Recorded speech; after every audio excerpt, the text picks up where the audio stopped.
본 컨텐츠는 매니페스트 1. 특수교육 영역별 선택형 기출 분석집을 활용하기 위한 수업입니다. 관련된 문제를 보면서 우리가 어떻게 선택형 기출 문제를 보아야 할지, 어떻게 정리할지에 대한 수업입니다. 그럼 지금 바로 시작하겠습니다.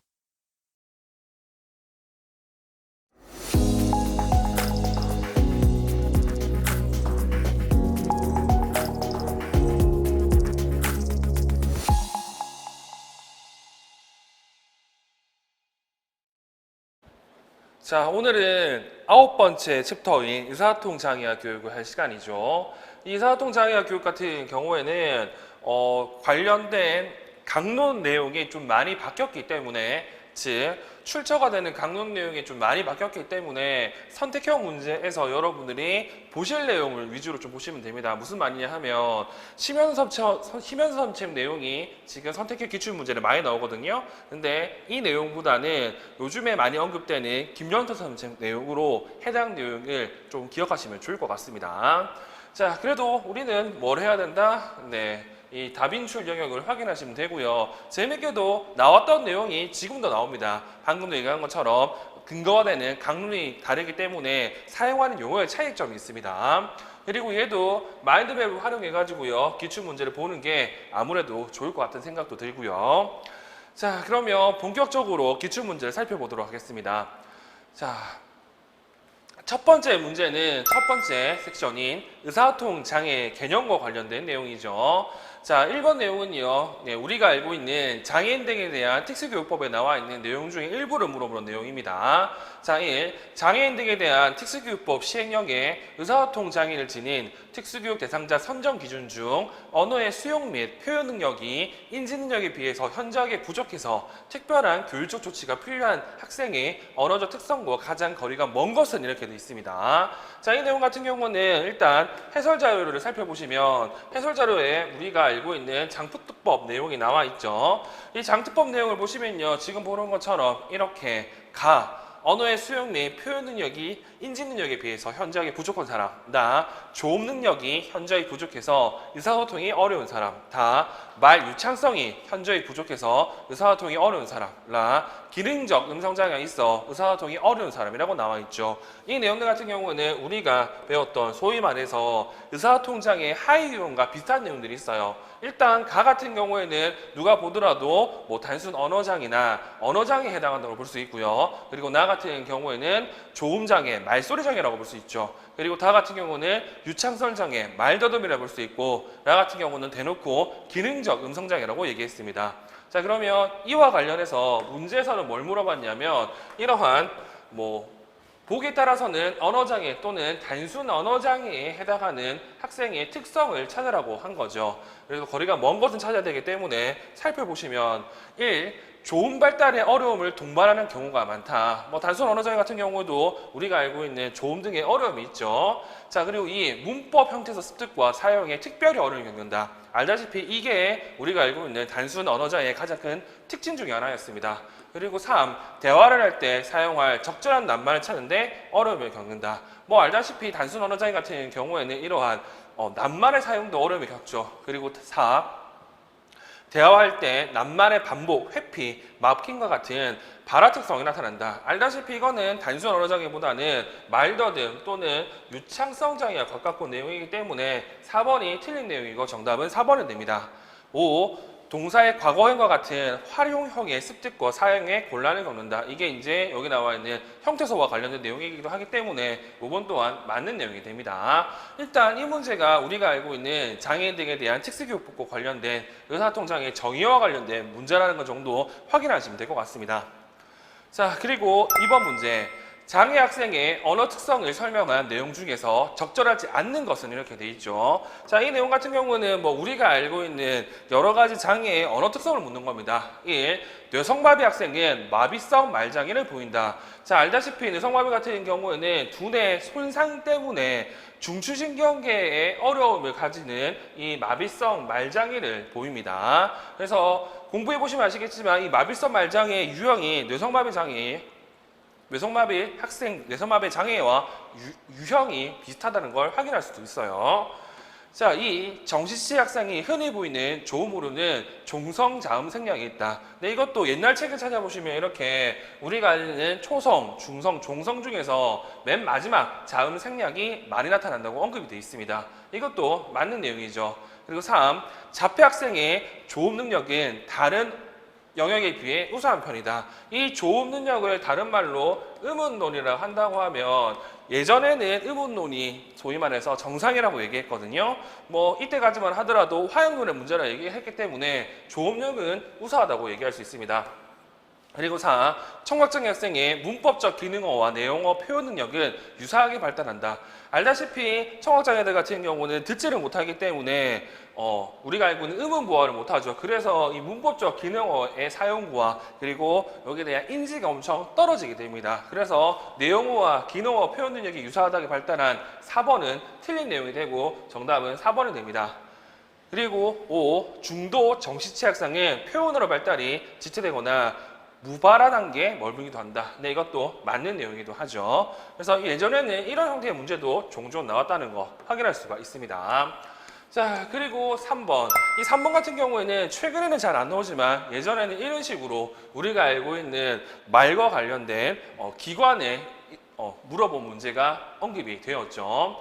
3. 다음은 그림의 각 기관들이 말소리 산출에 작용하는 일부 과정을 기술한 것이다. 글을 읽고 이 과정에 관한 보기의 내용 중 바른 것은 모든 고른 것 이렇게 돼 있죠. 자, 우리가 알고 있는 의사소통과 관련된 기관 같은 경우에는 책에 따라 다르지만 크게 이렇게 얘기합니다. 먼저 호흡기관, 그리고 발성기관, 그리고 조음 및 공명기관, 그리고 신경기관 이렇게 얘기를 하는데 이 내용들이 지금 여기 보기와 관련해서 그리고 이 그림과 관련해서 언급이 되어 있습니다.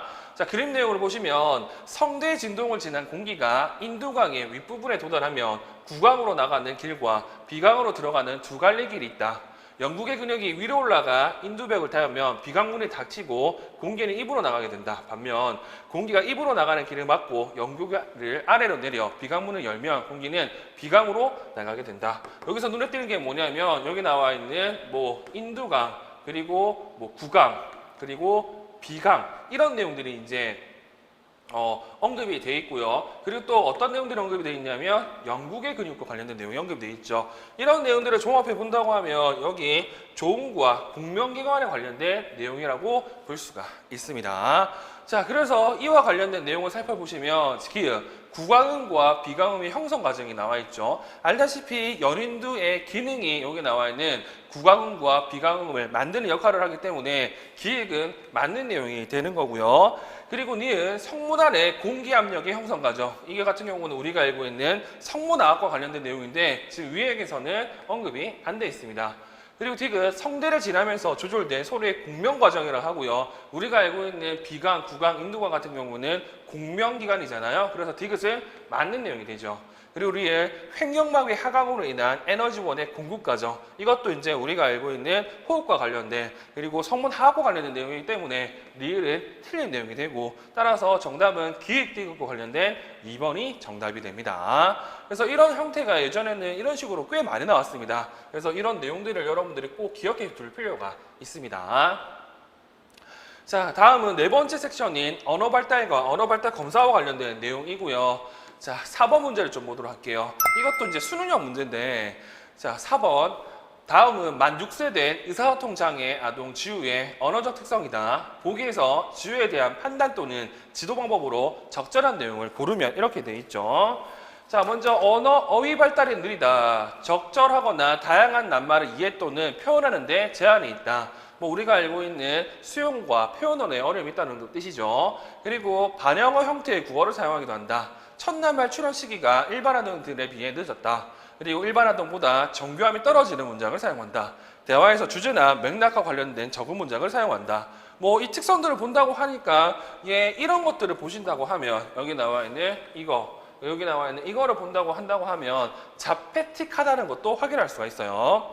자, 그러면 보기 내용을 좀 보도록 할게요. 보기 내용을 보니까 지우가 보이는 의사소통 문제는 자폐성 장애 아동에게서 나타날 수 있다. 자, 이 같은 경우는 나타날 수 있다는 거잖아요. 꼭 나타나는 게 아니라. 그래서 기억 내용은 맞는 내용이죠. 자, 그리고 니은. 지우의 장애는 언어 발달에만 문제를 보이는 유형이다. 만약에 이거 자폐라고 생각하고 문제를 푼다고 하면 당연히 틀렸다고 볼 수도 있고요. 그리고 언어 발달에만, 다시 말해서 단순 언어 장애를 얘기할 때는 여기 나와 있는 이런 표현들을 잘 쓰지는 않잖아요. 그렇게 본다고 했을 때 니은은 틀린 내용이 되죠. 자, 그리고 디귿. 지우개는 발음에 중점적으로 지도해야 된다 이렇게 되어 있습니다. 뭐 아까도 얘기했지만 자폐로 한정지어서 얘기한다고 하면 자폐들 같은 경우에는 좋은 음운론의 강점을 보이기 때문에 굳이 발음을 중점으로 지도할 필요는 없다고 생각합니다. 그리고 리을, 지우개의 위치나 동작을 나타내는 낱말의 의미를 가르칠 때에는 직접 시범을 보이며 지도해야 된다. 왜냐? 여기 나와 있는 위치나 동작과 관련된 낱말 같은 경우에는 추상적이에요. 다분히. 뭐 동사나 형용사 같은 경우죠. 그렇기 때문에 이거 같은 경우는 눈으로 볼 수 있는 직접 시범을 보이면 학생이 조금 더 편하게 이해할 수 있을 것 같습니다. 그래서 리을은 맞는 내용이 되고, 미음, 지우개에 대한 평가는 의문론, 구문론, 의미론, 화행론 영역에서 측정 가능한 객관적 검사와 임상적 관찰 등을 병해야 된다. 자, 우리가 알고 있는 평가는 이렇게 표준화된 검사, 비표준화된 검사, 형식적 검사, 비형식 검사를 다 활용해 봐야 되잖아요. 그렇기 때문에 미음은 맞는 내용이 되고 정답은 기읍과 리을과 미음인 3번이 정답이 됩니다. 그래서 이런 내용들 같은 경우는 해석의 문제이기 때문에 이런 식으로 해석만 하시면 될 것 같습니다. 자, 그리고 이제 5번 문제, 드디어 자바라 검사와 관련된 내용인데 예전 시험 같은 경우는 자바라 정말 많이 그리고 깊게 물어봤습니다. 자, 일단 5번, 자, 특수교사가 일반 교사에게 설명하고 있는 언어평가 방법으로 적절한 것은 보기에서 모든 고른 것 이렇게 돼 있죠. 자, 그러면 한번 보도록 할게요. 일반 교사, A가 무슨 말을 하는지 잘 모르겠어요. 이 학생을 평가해 주실 수 있나요? 예, 할 수 있어요. 제가 그림 어휘 검사를 사용해서 낱말 표현력을 평가해 보겠습니다. 자, 여기서 나와 있는 그림 어휘력 검사 같은 경우에는 일단 해설 자료의 내용을 좀 보도록 할게요.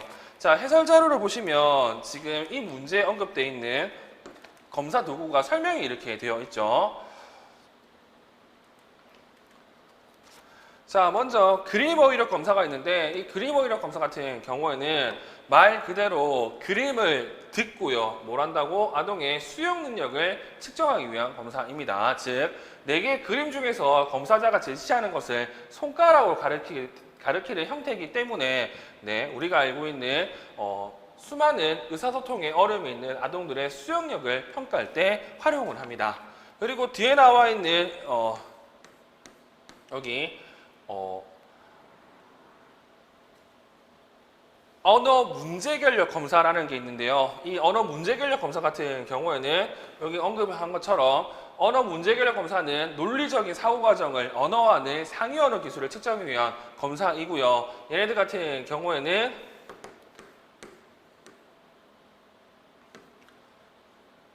이 3가지 원인 이유, 해결 추론, 단서 추측의 3가지 범주로 이제 검사가 이루어집니다. 그래서 기출문제 살펴보면 여기 나와 있는 언어 문제 해결력 검사와 관련된 이 3가지 영역을 시험 문제 꽤 많이 물어봅니다. 그래서 이런 내용들은 기억하시면 좋을 것 같죠.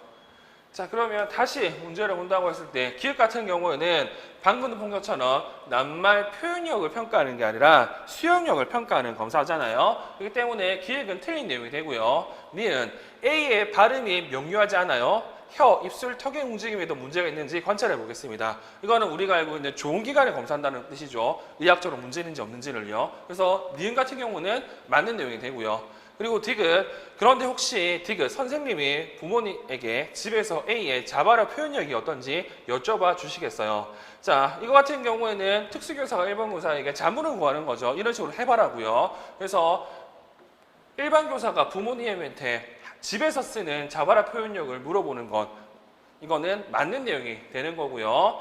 그리고 리을, A의 언어 이해력을 어떻습니까? 만약 이해력이 부족하다면 구문 의미 이해력 검사를 실시하여 원인 추력 이해를 측정할 수도 있어요. 방금 본 것처럼 이 원인 추력이 나온다고 하면 언어 문제 해결력 검사이기 때문에 여기 나와 있는 구문 의미 이해력 검사라고 한 리을은 틀린 내용이 되고요.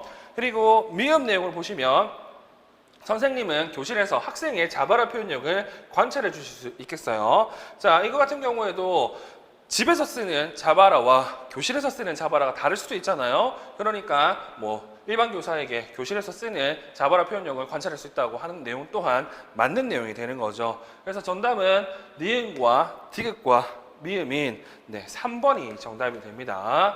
그래서 현재 기출문제 살펴보시면 여기 나와 있는 이 구문 의미 이해력 검사와 그리고 여기 답에 나와 있는 언어 문제 해결력 검사와 관련된 내용이 시험 문제에 많이 나온다는 사실을 확인할 수가 있습니다. 자, 그리고 다음 문제 넘어가도록 할게요. 자, 다음 문제를 보시면요. 마찬가지로 자바라 검사와 관련된 내용이네요. 자, 6번 문제를 보도록 하겠습니다. 6번 문제를 보니 김 교사는 발달지체 유아인 영재의 표현 언어 수준을 평가하라고 자바라 표본을 수집하였다. 눈에 띄는 게 뭐다? 자바라 표본 검사. 자바라 분석 같은 경우는 표현 언어를 평가하는 방법입니다. 자, 김 교사가 자바라 표본 수집에 사용한 방법으로 적절한 것을 보기에서 고른 것들 이렇게 돼 있죠.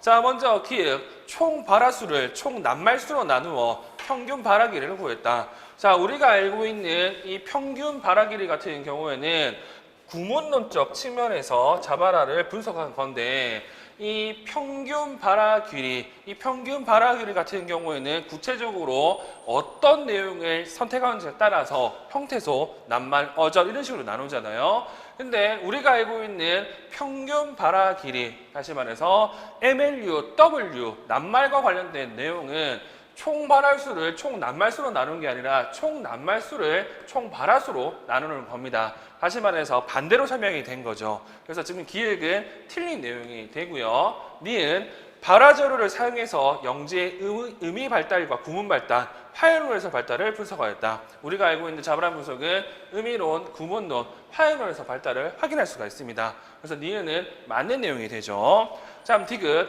어머니의 대화, 친구나 형제와의 대화 같은 다양한 대화 상대들과의 발화 자료를 수집하였다. 알다시피 자바라 분석 같은 경우에는 여러 사람, 여러 장소에서 이제 발화를 수집하는 게 원칙이기 때문에 디귿 또한 맞는 내용이 되고요. 리을 영지의 발화와 대화 상대자의 말이나 행동, 의사소통 시의 상황들을 기입한 후 영지와 상대자의 문장에 순서대로 문장부를 붙였다. 우리가 알고 있는 발화를 구분하고 그리고 발화 번호를 붙일 때에는요. 누구에만 붙인다고? 기록은 영지 그리고 상대자의 관련된 발화를 다 기록하지만 문장 부호는 영지에만 붙이기 때문에 리을은 틀린 내용이 됩니다. 그래서 정답은 니은과 디귿이 해당하는 3번이 정답이 된다는 거